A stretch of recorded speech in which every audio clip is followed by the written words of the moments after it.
The year is 1919. World War I, a devastating conflict that ravaged Europe, has finally ended. Germany, once a formidable power, finds itself on the losing side. The Treaty of Versailles, signed in the Palace of Versailles near Paris, dictates the terms of peace. The treaty, however, is harsh and humiliating for Germany. It blames Germany for the war and imposes crippling reparations.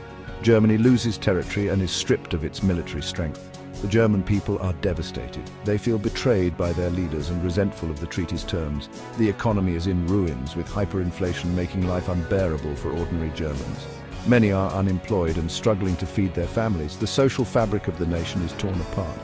In this atmosphere of despair and anger, extremist ideologies begin to take root. The seeds of resentment sown by the Treaty of Versailles create fertile ground for the rise of political groups promising to restore Germany's lost glory. Among them, a little-known party with a charismatic leader begins to gain traction. The National Socialist German Workers' Party, or Nazi Party for short.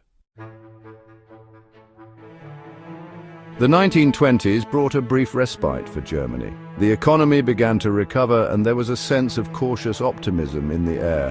However, this fragile stability was shattered by the Wall Street crash of 1929.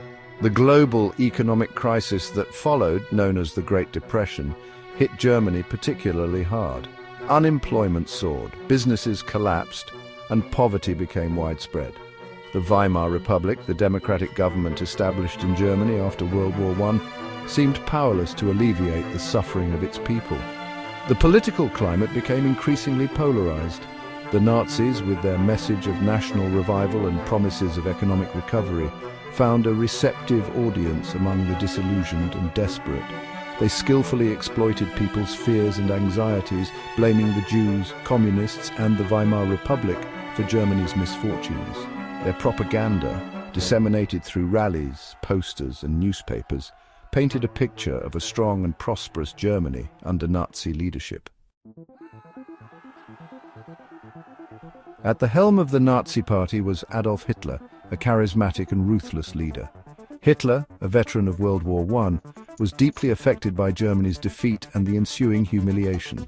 He possessed a powerful charisma and a talent for oratory, captivating audiences with his fiery speeches and promises of a brighter future for Germany. The Nazi ideology, a toxic blend of nationalism, anti-Semitism, and anti-communism, resonated with many Germans. It offered a scapegoat for their grievances and a vision of a restored and powerful Germany. Hitler promised to overturn the Treaty of Versailles, rebuild the German military, and create a 1,000-year Reich where Germans would be the master race. The Nazis appealed to a broad spectrum of German society, from unemployed workers and disgruntled war veterans to businessmen and intellectuals. They promised to restore order, revive the economy, and restore Germany's rightful place in the world. As the economic crisis deepened and political instability grew, the Nazis capitalized on the widespread fear and uncertainty, steadily increasing their support base.